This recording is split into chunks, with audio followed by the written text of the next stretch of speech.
صحیح بخاری حدیث نمبر 111۔ جحیفہ کہتے ہیں کہ میں نے حضرت علی رضی اللہ عنہ سے پوچھا کہ کیا تمہارے پاس کوئی اور بھی کتاب ہے؟ انہوں نے فرمایا کہ نہیں مگر اللہ کی کتاب قرآن ہے، یا پھر فہم ہے جو وہ ایک مسلمان کو عطا کرتا ہے، یا پھر جو کچھ صحیفے میں ہے۔ میں نے پوچھا اس صحیفے میں کیا ہے؟ انہوں نے فرمایا دیت اور قیدیوں کی رہائی کا بیان ہے، اور یہ حکم کہ مسلمان کافر کے بدلے قتل نہ کیا جائے۔ صحیح بخاری حدیث نمبر 112۔ قبیلہ خزاعہ کے کسی شخص نے بنو لیث کے کسی آدمی کو اپنے مقتول کے بدلے میں مار دیا تھا۔ یہ فتح مکہ والے سال کی بات ہے۔ رسول اللہ صلی اللہ علیہ وسلم کو یہ خبر دی گئی۔ آپ نے اپنی اونٹنی پر سوار ہو کر خطبہ پڑھا اور فرمایا کہ اللہ نے مکے سے قتل یا ہاتھی کو روک لیا۔ امام بخاری رحمۃ اللہ علیہ فرماتے ہیں اس لفظ کو شک کے ساتھ سمجھو۔ ایسا ہی ابو نعیم وغیرہ نے القتل اور الفیل کہا ہے۔ ان کے علاوہ دوسرے لوگ الفیل کہتے ہیں۔ پھر رسول اللہ صلی اللہ علیہ وسلم نے فرمایا کہ اللہ نے ان پر اپنے رسول اور مسلمانوں کو غالب کر دیا، اور سمجھ لو کہ وہ مکہ کسی کے لیے حلال نہیں ہوا، نہ مجھ سے پہلے اور نہ آئندہ کبھی ہوگا، اور میرے لیے بھی صرف دن کے تھوڑے سے حصے کے لیے حلال کر دیا گیا تھا۔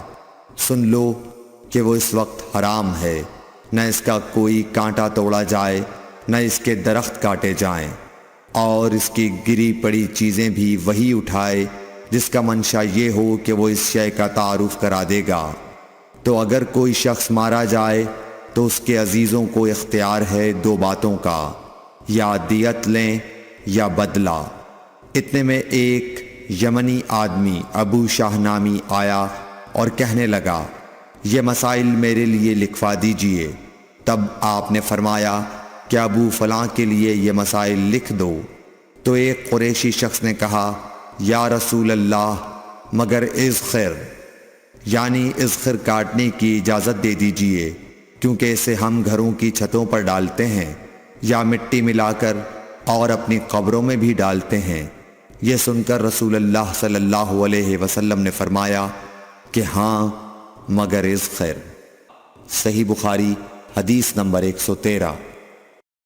وہب بن منبہ کے بھائی کہتے ہیں کہ میں نے حضرت ابو ہریرہ رضی اللہ تعالی عنہ کو کہتے ہوئے سنا کہ رسول اللہ صلی اللہ علیہ وسلم کے صحابہ میں عبداللہ بن عمر رضی اللہ عنہ کے علاوہ مجھ سے زیادہ کوئی حدیث بیان کرنے والا نہیں تھا، مگر وہ لکھ لیا کرتے تھے اور میں لکھتا نہیں تھا۔ صحیح بخاری حدیث نمبر 114۔ جب نبی اکرم صلی اللہ علیہ وسلم کے مرض میں شدت ہو گئی تو آپ صلی اللہ علیہ وسلم نے فرمایا کہ میرے پاس سامان کتابت لاؤ تاکہ تمہارے لیے ایک تحریر لکھ دوں تاکہ بعد میں تم گمراہ نہ ہو سکو۔ اس پر حضرت عمر رضی اللہ عنہ نے لوگوں سے کہا کہ اس وقت آپ صلی اللہ علیہ وسلم پر تکلیف کا غلبہ ہے اور ہمارے پاس اللہ کی کتاب قرآن موجود ہے جو ہمیں ہدایت کے لیے کافی ہے۔ اس پر لوگوں کی رائے مختلف ہو گئی اور شور و غل زیادہ ہونے لگا۔ آپ صلی اللہ علیہ وسلم نے فرمایا میرے پاس سے اٹھ کھڑے ہو، میرے پاس جھگڑنا ٹھیک نہیں۔ اس پر ابن عباس رضی اللہ عنہ یہ کہتے ہوئے نکل گئے کہ بے شک مصیبت بڑی سخت مصیبت ہے، وہ چیز جو ہمارے اور رسول کے اور آپ کی تحریر کے درمیان حائل ہو گئی۔ صحیح بخاری حدیث نمبر 115۔ ایک رات نبی کریم صلی اللہ علیہ وسلم نے بیدار ہوتے ہی فرمایا کہ سبحان اللہ، آج کی رات کس قدر فتنے اتارے گئے ہیں اور کتنے ہی خزانے کھولے گئے ہیں۔ ان حجرے والیوں کو جگاؤ، کیونکہ بہت سی عورتیں جو دنیا میں باریک کپڑا پہننے والی ہیں وہ آخرت میں ننگی ہوں گی۔ صحیح بخاری حدیث نمبر 116۔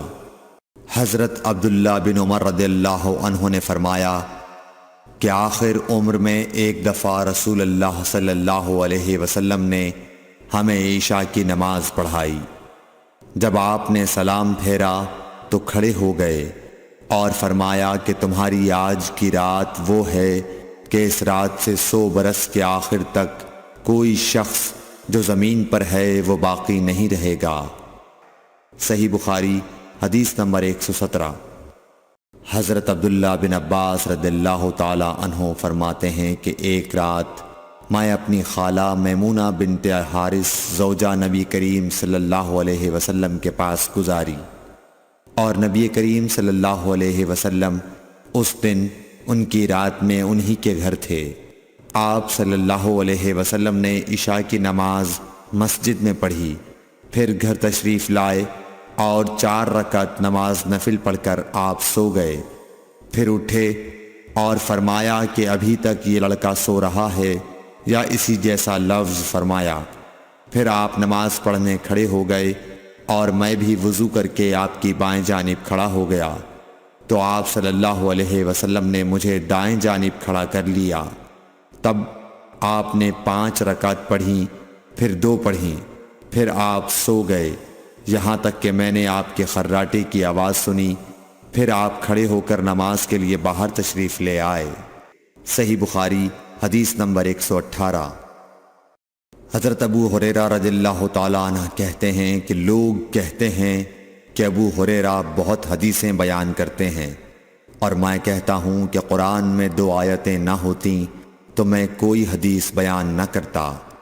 پھر یہ آیت پڑھی جس کا ترجمہ یہ ہے، جو لوگ اللہ کی نازل کی ہوئی دلیلوں اور آیتوں کو چھپاتے ہیں، آخر آیت رحیم تک۔ واقعہ یہ ہے کہ ہمارے مہاجرین بھائی تو بازار کی خرید و فروخت میں لگے رہتے تھے، اور انصار بھائی اپنی جائیدادوں میں مشغول رہتے، اور ابو ہریرہ رسول اللہ صلی اللہ علیہ وسلم کے ساتھ جی بھر کر رہتا، تاکہ آپ کی رفاقت میں شکم پوری سے بھی بے فکری رہے، اور ان مجلسوں میں حاضر رہتا جن مجلسوں میں دوسرے حاضر نہ ہوتے، اور وہ باتیں محفوظ رکھتا جو دوسرے محفوظ نہیں رکھ سکتے تھے۔ صحیح بخاری حدیث نمبر 119۔ ابو ہریرہ رضی اللہ عنہ کہتے ہیں کہ میں نے عرض کیا، یا رسول اللہ، میں آپ سے بہت سی باتیں سنتا ہوں مگر بھول جاتا ہوں۔ آپ صلی اللہ علیہ وسلم نے فرمایا، اپنی چادر پھیلاؤ۔ میں نے اپنی چادر پھیلائی، آپ صلی اللہ علیہ وسلم نے اپنے دونوں ہاتھوں کی چلو بنائی اور میری چادر میں ڈال دی، فرمایا کہ چادر کو بدن پر لپیٹ لو۔ میں نے چادر کو اپنے بدن پر لپیٹ لیا، پھر اس کے بعد میں کوئی چیز نہیں بھولا۔ صحیح بخاری حدیث نمبر 120۔